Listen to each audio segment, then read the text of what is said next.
La Bible dit dans Psaume chapitre 95 et le verset 1, « Venez, chantons avec allégresse à l'Éternel. Poussons des cris de joie vers le rocher de notre salut. » Prions. Merci Seigneur pour cette journée. Merci pour ta miséricorde et ton amour. Merci pour toutes les promesses de la Bible. Que ta volonté soit faite et que ton nom soit glorifié. Dans ton nom, je te prie, Jésus. Amen. Venez, chantons avec allégresse. Il parle à qui? À d'autres croyants. Des fois, on dit aux non-croyants, venez à Jésus et croire en lui pour être sauvé. Mais à ce moment, on peut dire venez aux croyants pour les aider à penser à Dieu, à louer Dieu. Il faut louer le Seigneur parce qu'il est grand, il est bon, et nous avons reçu tellement de bénédictions de notre Dieu. C'est une bonne chose d'être un croyant, et il va dire dans ce psaume plusieurs choses pourquoi louer le Seigneur. Il est notre salut, il dit à la fin de ce verset, notre salut.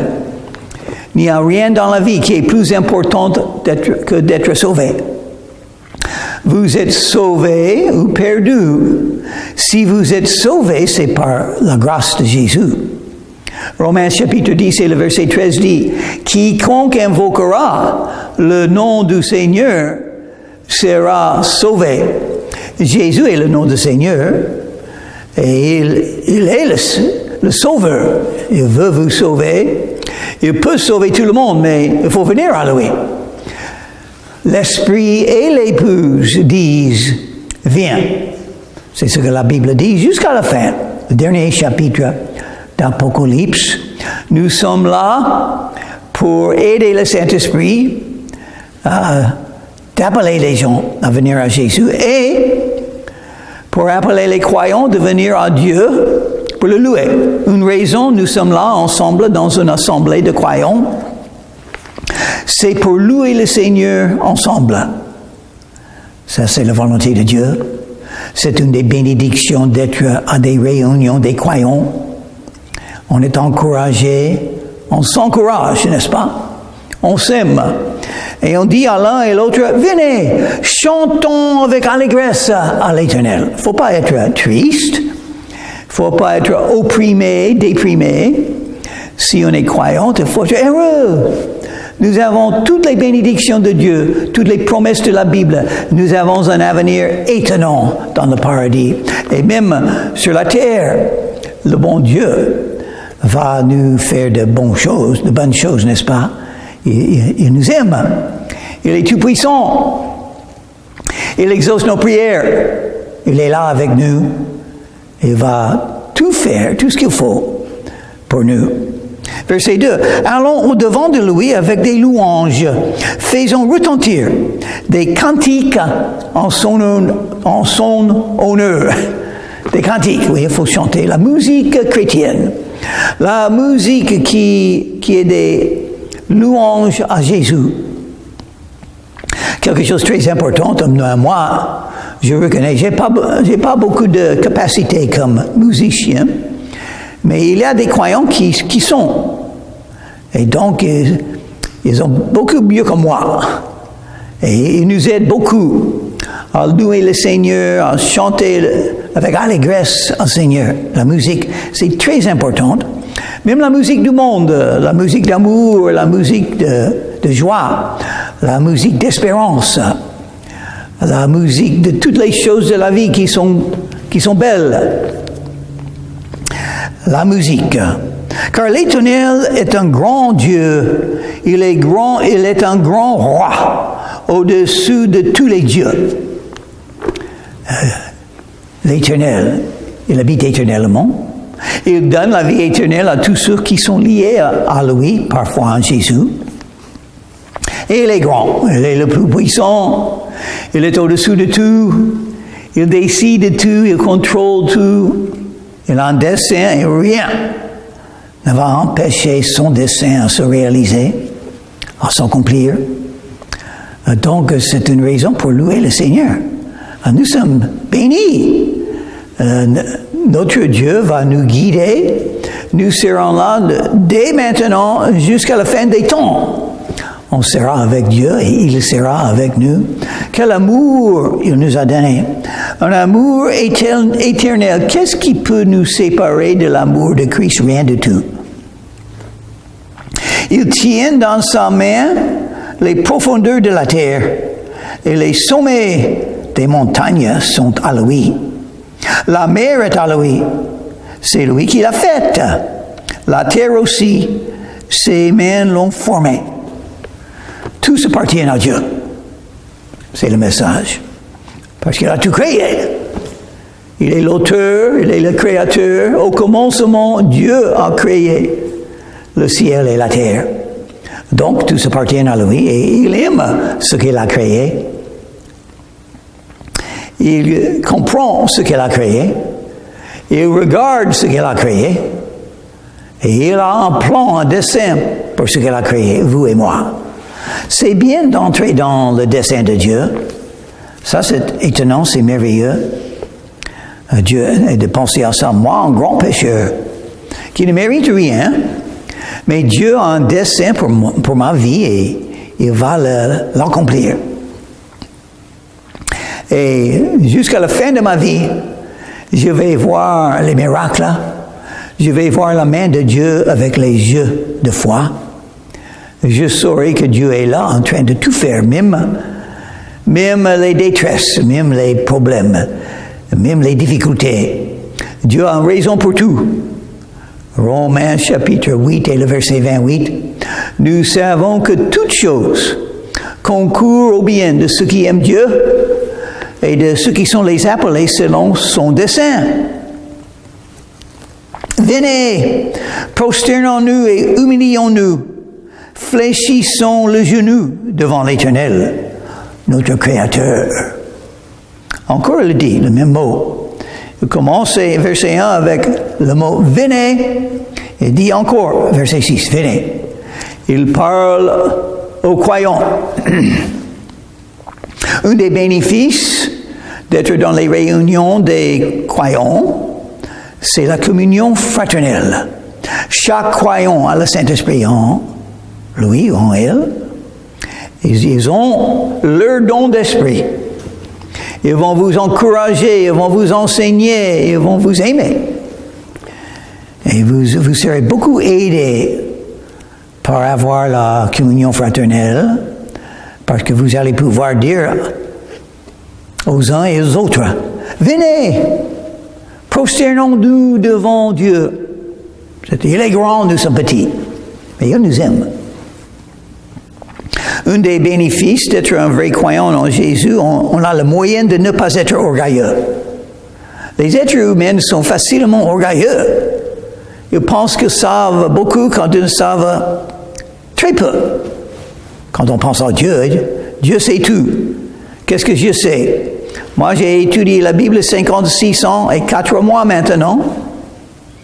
Et qu'est-ce que je sais? Très peu.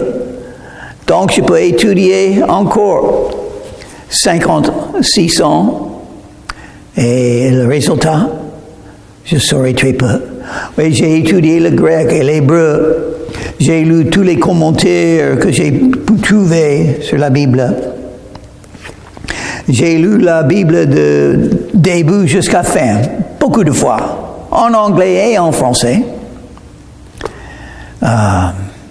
Mais je suis en train de faire une traduction de la Bible en français.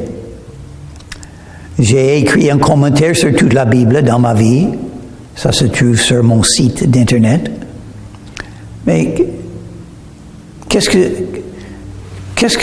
m'est arrivé de ça? Très peu. Je connais très peu de ce qu'il y a à connaître. Chaque fois que je parle avec un frère ou une sœur en Christ, je vois leurs dons et leur intelligence et leur connaissance et je dis, hey, j'ai beaucoup à apprendre. J'ai toujours beaucoup à apprendre. Et Mais donc c'est étonnant qu'on peut être orgueilleux. Je vois quelqu'un de temps en temps, quelqu'un vient au Seigneur. Cette personne, peut-être un jeune homme, à 20 ans, il vient à Jésus, il est sauvé, sa vie est changée, il est maintenant la Bible, il commence à lire et étudier la Bible. Après 2 à 3 ans, il pense, oh, je connais beaucoup de choses maintenant. J'ai beaucoup étudié la Bible, je connais beaucoup de choses maintenant et j'ai raison dans tous mes idées de ce que la Bible veut dire. L'orgueil. L'intelligence enfle. L'orgueil, un grand péché.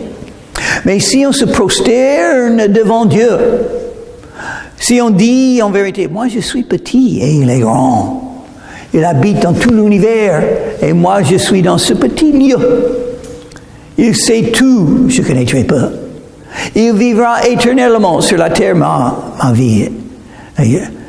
La fin est proche.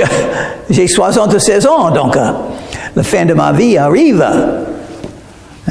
Peut-être il me donnera encore des années, j'espère, pour le servir, parce que il me faut, parce que j'ai pas accompli grand chose dans ma vie, très peu. J'ai accompli très peu.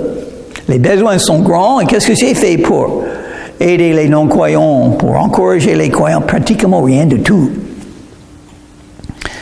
Donc, je suis rien, il est tout. Mais il est à moi, et je suis à lui. Et c'est toujours possible qu'il fera de grandes choses en moi, parce que c'est une chose que je vois dans la Bible. Dieu aime bénir les gens qui sont âgés. Il a fait avec Abraham, il a fait avec Noé, il a fait avec Zacharias, avec Moïse. Dieu aime faire des miracles avec les gens plus âgés.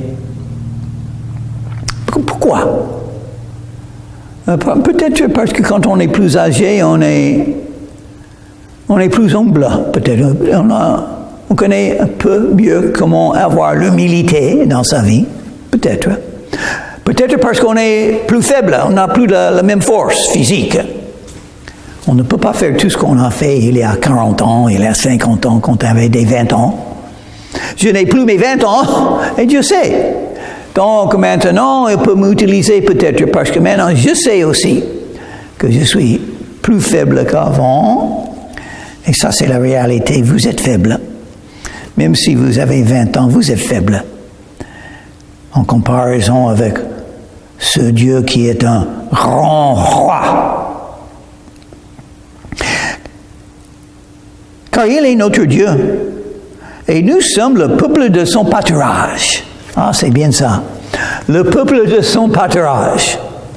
Nous sommes un troupeau. Des brebis, il est le bon berger. La Bible parle souvent des gens comme s'ils sont des brebis dans un troupeau et Jésus, le bon berger. Et qu'est-ce que le berger fait pour son troupeau? Il les guide. Il les protège. Il les donne à manger. Je ne manquerai rien. L'Éternel est mon berger, je ne manquerai rien du tout. Donc, c'est une idée pour laquelle, et grâce à cette idée, on doit louer le Seigneur. Je suis un brebis dans le troupeau de Dieu. Et une raison d'être là dans les réunions, c'est le troupeau de Dieu. Il faut être dans le troupeau pour être protégé. Si tu y vas tout seul, tu n'es plus dans le troupeau, donc c'est dangereux. C'est mieux d'être dans le troupeau et tout le monde va suivre le Seigneur ensemble, vont suivre le berger ensemble. Mais si vous êtes toute seule, peut-être ça veut dire tu es en train d'aller dans ton propre chemin. Ça serait le chemin de la méchanceté et de péché de la chair. Le troupeau que sa main conduit, oui, une des grandes bénédictions d'être un croyant. Il conduit ta vie par sa voix, par sa parole, par l'Esprit. Mais il faut écouter. Il faut écouter la voix, le souffle du Saint-Esprit, parce qu'il parle avec douceur, des fois. Il faut vouloir l'entendre pour pouvoir l'entendre. Celui qui a faim et soif, celui qui cherche, va entendre et va le suivre. Et aura les bénédictions d'aller selon le chemin que le Seigneur choisit. Il ne faut pas choisir votre propre chemin. Ça va vous amener à la destruction de votre vie. Pas de votre âme, mais de votre vie terrestre. N'endurcissez pas votre cœur comme à Meriba, comme à la journée de Massa, dans le désert. Je parle des enfants d'Israël qui ont eu des difficultés dans la vie, pas assez d'eau, et tout de suite, ils font des plaintes. Ils murmuraient contre Dieu. Le cœur est devenu endurci, ça peut arriver, parce que la vie, c'est une guerre spirituelle. Tout le monde va avoir leurs larmes, leurs souffrances. Il faut faire attention, parce que les souffrances peuvent toucher votre attitude, peuvent vous pousser à douter l'amour de Dieu, la volonté de Dieu, la main de Dieu. N'endurcissez pas votre cœur, c'est vous qui le faites. Il ne faut pas endurcir votre cœur comme les enfants d'Israël. Où vos pères me tentèrent, m'éprouvèrent, quoiqu'ils virent mes œuvres. Ils ont déjà vu les miracles de Dieu, les œuvres de Dieu, mais plus tard, quand les choses difficiles sont arrivées, ils ont oublié. Pour être un bon serviteur de Dieu, il faut très bien se rappeler des bénédictions de Dieu, les œuvres de Dieu dans le passé. Il faut oublier les mauvaises choses, mais il faut se rappeler des choses que Dieu a fait dans votre vie. Il faut être reconnaissant. Il faut remercier le Seigneur pour les choses qu'il avait dans votre vie. Et le jour de votre salut, il y a quelque chose de mieux que ça. Jésus est mort sur la croix pour vous. Il y a quelque chose de mieux que ça. Le Saint-Esprit t'a appelé à venir à Jésus. Quelle bénédiction! Jésus a dit, c'est pas vous qui m'avez choisi, c'est moi qui vous ai choisi. Je t'ai choisi et je t'ai établi afin que vous alliez, que vous portiez du fruit et que votre fruit demeurera. Et tout ce que vous demandez le Père dans mon nom, il vous le donnera. Les promesses de Dieu, la Bible, l'amour qu'il vous a donné, son amour pour vous. Pendant 40 ans, j'eus cette race en dégoût. Et je dis, c'est un peuple dont le cœur est égaré, et ils ne connaissent pas mes voies. Aussi, je jurai dans ma colère, ils n'entreront pas dans mon repos. Dieu a quelque chose pour vous et votre vie, mais vous pouvez le perdre. Non, vous ne pouvez pas perdre votre âme, mais vous pouvez perdre le chemin et les bénédictions et l'œuvre de Dieu qu'il veut vous donner si vous devenez comme les enfants d'Israël. Il ne faut pas murmurer. Il faut remercier le Seigneur pour ce qu'il a déjà fait. Et si c'est dans le plan de Dieu qu'on souffre, c'est mieux de souffrir pour Jésus que de perdre la main de Dieu dans votre vie. Parce que Dieu châtie ses croyants, s'il faut. Vous pouvez éviter les châtiments de Dieu par la confession de vos péchés. 1 Jean chapitre 1, le verset 9. Si nous confessons nos péchés, il est fidèle et juste pour nous pardonner et nous purifier de toute iniquité. Qu'est-ce qui est mieux que ça?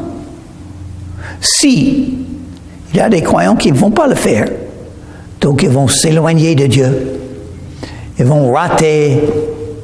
Ils vont perdre la volonté de Dieu pour leur vie. Ils ne vont pas croître dans la foi. Ils ne vont pas mieux apprendre la puissance de Jésus, ni l'amour de Jésus, ni la présence de Jésus. Ils ne deviendront pas les pêcheurs d'âmes, les gagneurs d'âmes, ceux qui moissonnent la grande moissonne des hommes et des femmes. Ils vont perdre tout ce que Dieu voulait faire dans leur vie. Et donc, ils vont perdre les couronnes à leur jugement. Oui, ils vont pouvoir entrer dans le royaume des cieux, mais sans des récompenses, sans des couronnes, sans l'autorité sur une partie du royaume de Dieu. Il y aura des généraux, des chefs dans le royaume des cieux, et il y a des gens sans autorité dans le royaume des cieux. Lequel est-ce que vous voulez être? Parce qu'on parle de l'éternité. Ils n'entreront pas dans mon repos. La paix. La paix dans le cœur. La foi donne la paix. Jésus est le prince de paix. Si vous avez une croissance dans la foi en Jésus, vous allez arriver au point de reconnaître qu'il est tout puissant. Il m'aime. Il fait dans ma vie tout ce qu'il veut faire. Et donc, ce qui m'arrive, c'est la volonté de Dieu. Je vais le louer. Je vais le servir selon ce qu'il fait, ce qu'il donne. Oui, j'ai des rêves. Je vois les besoins. J'aimerais bien faire plus. Il me donne très peu à faire pour lui, donc je le fais. Je fais ce qu'il me donne à faire. Si ça lui plaît, je l'accepte. Et il me donne des souffrances, des attaques. C'est une guerre spirituelle, la vie chrétienne. Mais je suis prêt pour la guerre spirituelle, j'espère, parce que je connais Ephésiens chapitre 6. Commençons avec le verset 10. Je connais les armes spirituelles. La casque du salut, la cuirasse de la justice, la vérité, les pieds avec l'évangile de paix, le bouclier de la foi, par lequel on va bloquer toutes les flèches brûlantes du diable, les accusations, les mots négatifs, des doutes, on va les bloquer par la foi dans les promesses de Dieu.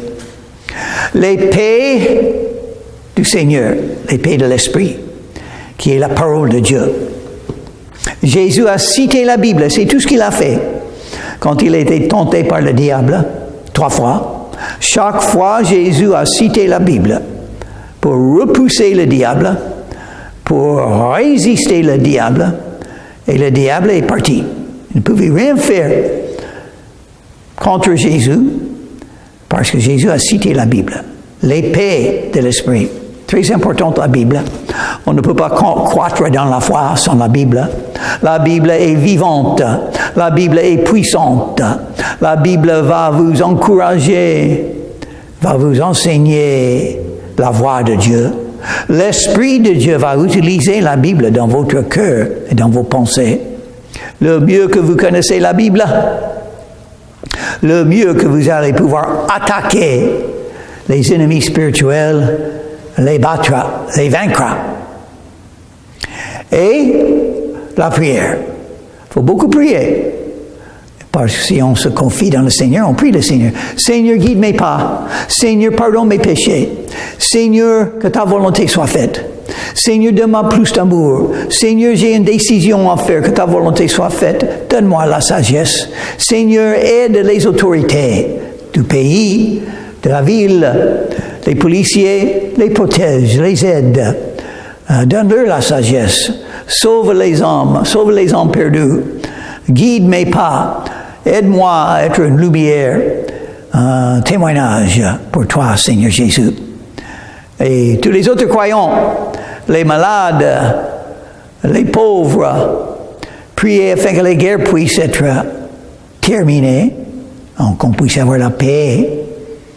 Priez pour que les criminaux puissent se repentir, trouver le pardon et s'arrêter de faire le mal. Priez pour les enfants, afin qu'ils puissent être élevés dans la vérité, dans la connaissance de Dieu, dans la connaissance de la Bible, pour avoir la foi dans leur vie, pour être guidés, pour arriver à un point où ils réalisent leur capacité que Dieu a donnée. Il faut prier. Il faut remercier le Seigneur pour le salut, pour le mort de Jésus sur la croix de Calvaire, pour la Bible, pour le plan de Dieu, pour l'amour de Dieu. Il faut remercier le Seigneur pour la beauté autour de nous, pour la terre qu'il a créée, la mer et les cieux. Remercier le Seigneur pour tout ce qu'il a fait dans nos vies, toutes les bénédictions chaque jour, un lit, quelque chose à manger, un peu d'argent pour payer les facteurs, un travail. Les patrons, il faut prier pour eux. Les ennemis, les non-croyants, il faut prier. Il faut prier, parce que nous avons besoin du Seigneur. Nous sommes faibles, il est fort. Nous sommes pécheurs, il est saint. Nous sommes sans sagesse, il sait tout. Donc nous avons besoin de nous confier en Jésus, parce qu'il est mort pour nous. Et il mérite notre consacration, notre dévouement, notre désir de le suivre, de le servir, avec un désir ardent, avec l'amour. Il nous aime. Il nous a aimés avant que nous avons pensé en lui. Il mérite notre amour et notre service. Donc, il faut prier. Et avec toutes les armes spirituelles, nous allons vaincre le diable. Nous allons rester debout. Nous allons continuer à suivre grâce à son pardon et sa miséricorde. Nous allons le servir jusqu'à la fin de la vie. Ça, c'est l'objectif. Prions. Merci Seigneur pour cette journée. Que ta volonté soit faite, que ton nom soit glorifié. Merci pour le salut. Merci pour la Bible. Merci pour le fait que tu as un dessein pour nos vies. Donc, on veut te suivre, Seigneur. Merci pour le pardon des péchés, la vie éternelle et tout ce que tu nous donnes par ta grâce. Dans ton nom, je te prie, Jésus. Amen.